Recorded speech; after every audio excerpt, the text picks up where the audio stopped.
Hey guys, welcome to my channel. So today I'm going to be talking about the NFL news that's gone on since the end of the Super Bowl through summer so far.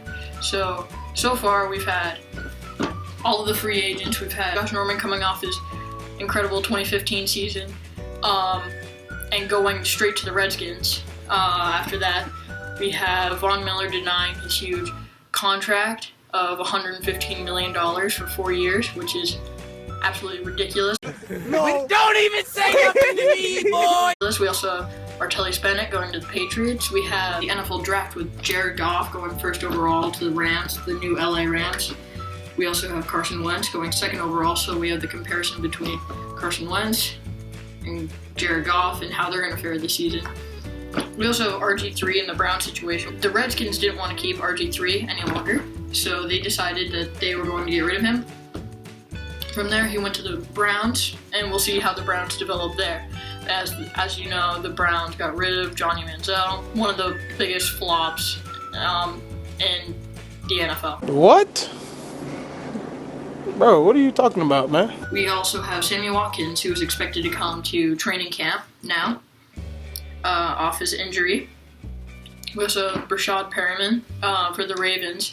Big deal for the Ravens. A lot of speed and depth to that receiver core, which is very helpful. Of the Jaguars, and the Jaguars, I think, are going to have one of the biggest seasons in their franchise. Allen Hurns, Allen Robinson, Blake Bortles, now Chris Ivory, Malik Jackson, Deshaun Gibson, Jalen Ramsey, their draft pick, or Miles Jack at linebacker. That's a steal in the second round, even though he still might not play. I thank you. I mean, he's long-term, he's a draft pick, he's new. He's going to be there with the team for a long time. That was a steal for them. They should be pretty set. What else? Cowboys, they get Des Bryant back now. Patriots get Julian Edelman back. I mean, he wasn't 100% in the playoffs, which didn't help them. But I mean, Von Miller and the Broncos defense was too powerful for Tom Brady and the Patriots offense anyways. Big fella! Big fella! Sit down, big fella! We also have Peyton Manning retiring. Gary Kubiak has a plan. I don't even know if he knows what it is, but he definitely has a plan.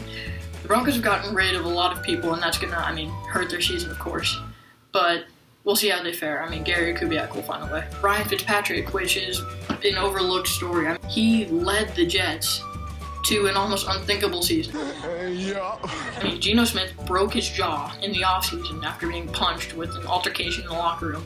And he is just sitting there in the free agent market. No one's trying to pick him up. The Jets are trying to go into contract negotiations with him. He doesn't want to accept the contract deal from the Jets.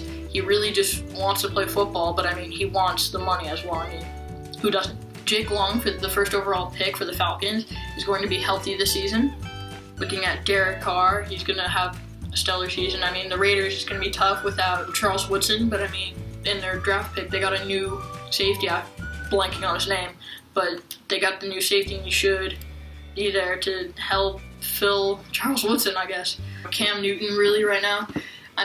How do you go from being on top of the world, 15-1, they don't even have Kelvin Benjamin. They have Ted Ginn as their best wide receiver, and they still make it to the Super Bowl, 15-1, but then fall to Peyton Manning.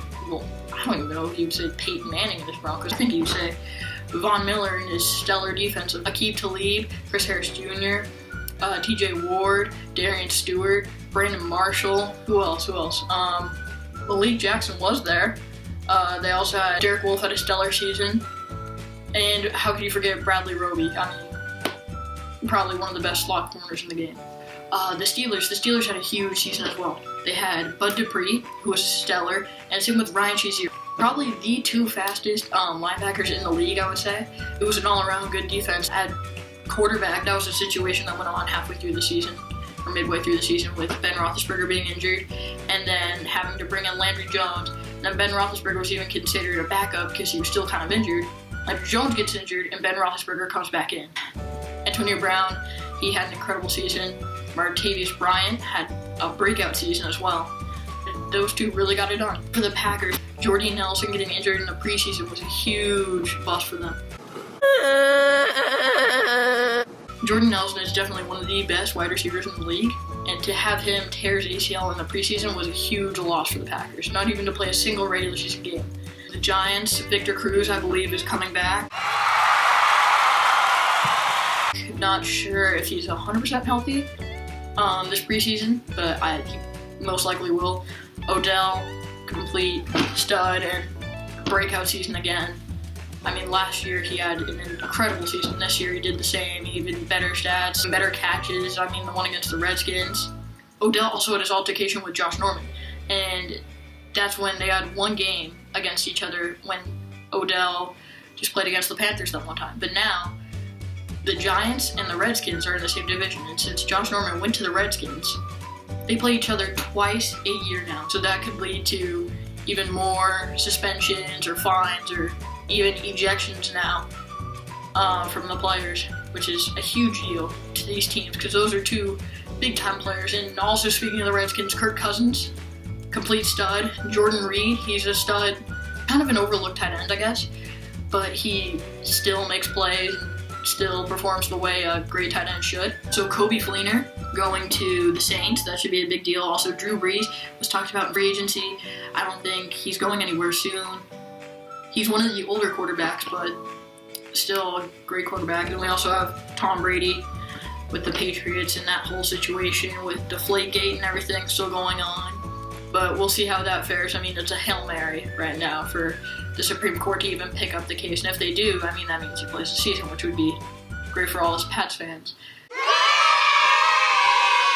We'll see. I mean, game 1 against the Arizona Cardinals, who knows? That's even the predicted Super Bowl of Super Bowl 51, Patriots-Cardinals, no bias. That is actually the predicted Super Bowl. So the Patriots also picked up Chris Hogan and Nate Washington, which should be great additions. Bill Belichick also said that Chris Hogan is always open. I don't know, but if he sees it, heck, why not? The Patriots wide receivers right now in height are 6'3", 6'1", 5'10", and 5'11". And then they've also got Dion Lewis in the back, who is returning from a health injury, which is great. Gronkowski's back. Sí, yo soy fiesta. Danny Woodhead just got injured, I think, 2 days ago in practice with his knee, I believe. Melvin Gordon is going to have to make a big impact. And also Keenan Allen signing a great contract. And also Travis Benjamin now going to the Chargers. Phillip Rivers should have some great weapons now. The last thing I'm going to say is it's crazy that Malcolm Jenkins, I believe, retired for the Eagles at such a young age, and after having such a great season to retire.